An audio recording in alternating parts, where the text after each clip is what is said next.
அனைவருக்கும் வணக்கம். இன்னைக்கு நாம காணொலியில பார்க்கக்கூடியது கூத்தராட்சி படையில ஒரு பகுதி. நாம முன்னாடி காணொலியிலேயே பார்த்திருந்தோம்.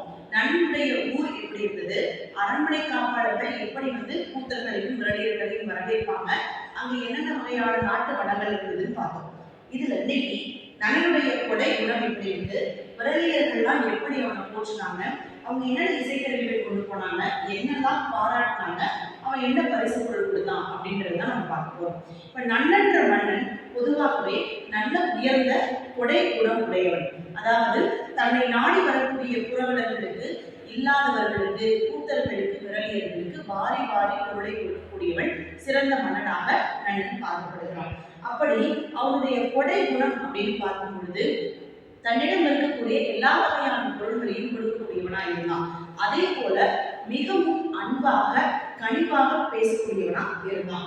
அதே போல அங்க கூத்தர்களும் விரலியர்களும் என்ன செய்யறாங்க அப்படின்னா, இரண்டு பக்க தோள்களையும் தாங்க என்னென்னலாம் கத்துக்கிட்டோமோ அந்த இசை கருவிகள் எல்லாத்தையும் மூட்டை மூட்டையாக சுமந்து கொண்டு வழிபோக்குறவர்களாக நன்னனுடைய நாட்டுக்கு போறாங்க. அப்போ என்னென்ன மாதிரியான இசைக்கருவிகள் எடுத்து போறாங்க அப்படின்னா, தண்டுமைன்னு சொல்லக்கூடிய புல்லாங்குழல், பெரிய பெரிய மத்தளங்கள், இசை கருவிகள், இது எல்லாத்தையுமே எடுத்துட்டு போறாங்க. அப்படி போகும்போது இந்த விரலியர்கள் எப்படி இருக்காங்க அப்படின்னா, நல்ல இசை பாடக்கூடியவர்கள், குரலால் தேர்ந்தவர்கள். இப்போ நமக்கெல்லாம் இசை நாம கேட்டோம் அப்படின்னா நம்மளுடைய கவலைகள் எல்லாம் மறந்து போகுது. என்னென்ன மாதிரியான குணத்துக்கு இருக்கோமோ அதுக்கு தகுந்த மாதிரியான இசை நாம கேட்கிறோம். அந்த காலத்திலேயும் இசைக்கு அடிமையாக பல புலவர்களும் அரசர்களும் இருந்தாங்க. அப்படி விரலியர்கள் தாங்களாகவே நல்ல ஒரு பாடல் பாடி மன்னர்களை மகிழ்வித்தார்கள். அதே போல நல்ல இசைக்கருவிகளை வாசித்தார்கள். அது எந்த வகையான இசைக்கருவிகளாக இருந்தாலும் சரி, அதை மிக நுணுக்கமாக எப்படி வாசிக்க வேண்டுமோ அதன்படி வாசித்தார்கள். சகடியாள், செங்கோட்டியாள், சீரியாள், பேரியாள்னு சொல்லக்கூடிய 4 வகையான யாழ்களையும் வாசிக்க தெரிந்தவர்களாக விரலியர்கள் இருந்திருக்காங்க. அதுல முக்கியமாக இந்த நன்னனை பற்றி சீரியாள் இந்த இடத்துல பாடுறாங்க. இந்த கூத்தராட்சி படையில விரலியர்கள் சீரியாள் இசைக்கிறாங்க. அப்படி இசைக்கும் பொழுது அந்த யாழினுடைய நரம்பு கொஞ்சம் கூட பிசகாமல், குற்றம் இல்லாமல் மிக அற்புதமாக இசைக்கருவிகளை தன்னுடைய குரலுக்கு ஏற்ற மாதிரி பாடுறாங்க. அப்படி பாடும்போது பல வகையான இசைக்கருவிகளையும் வாசிக்கிறாங்க. மன்னனை எந்த மாதிரி எல்லாம் போட்டுறாங்க அப்படின்னா, மன்னனை நீ உயர்வானவன் அப்படின்னு சொல்றாங்க. எதுக்கு அப்படி சொல்றாங்க அப்படின்னா, இவன் இந்த உலகத்திலேயே இதுக்கு முன்னாடி இவனுடைய மூதாதையர்கள் எல்லாரும் இருந்தாங்க. உன்னுடைய மூதாதையர்கள் எல்லாருமே கொடை செஞ்சுட்டு போயிருக்காங்க. ஆனா உன்னளவுக்கு கிடையாது.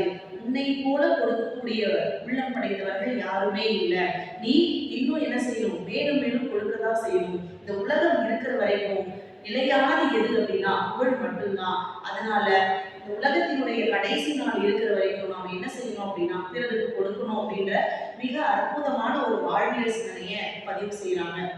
விரலியர்கள் இன்னும் பலவாறாக பாடல் பாடிக்கொண்டிருக்கும் போதே என்ன செய்யறான் அப்படின்னா, அரசன் அவங்கள போதும், நீங்க வந்ததே போதும், நீங்கள் இந்த கோட்டைக்குள்ள வந்ததே போதும், ரொம்ப தூரம் நடந்து களைப்பா வந்துருவீங்க, வந்து முதல்ல உணவு இருந்துங்க அப்படின்னு சொல்லி உள்ள கூட்டிட்டு போறான். உள்ள கூட்டிட்டு போய் அவங்களுக்கு தேவையான உணவு என்னென்னலாம் கொடுக்க முடியுமோ அது எல்லாத்தையும் கொடுக்குறான். விரலியர்களுக்கு நல்ல அணிமணிகள் கொடுக்குறான், நல்ல அழகான ஆடை கொடுக்குறான். அதே போல விரைந்து செல்லக்கூடிய தேர் கொடுக்குறான், குதிரை கொடுக்குறான், இன்னும் பல வகையான பரிசு பொருட்கள், பொன்னும் மணியும் எல்லாம் கொடுக்குறான்.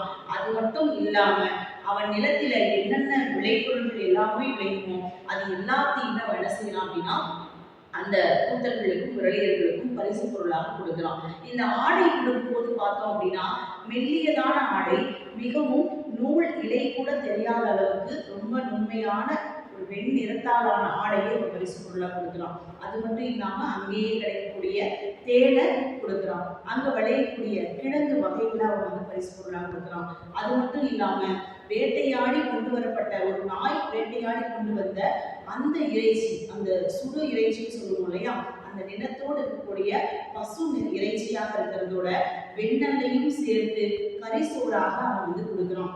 இப்படி ஒரு கூத்தனானவன் மிக நீண்ட தூரம் நடந்து களைப்பாக வந்திருக்கக்கூடியவனுக்கு முதன்மையான தேவையாக இருப்பது உண்ண உணவும் உடுக்க உடையும் என்பதை எடுத்துக்காட்டக்கூடியதாக இந்த நன்னுடைய செயல் இருக்கு அப்படின்னு நம்ம சொல்லலாம்.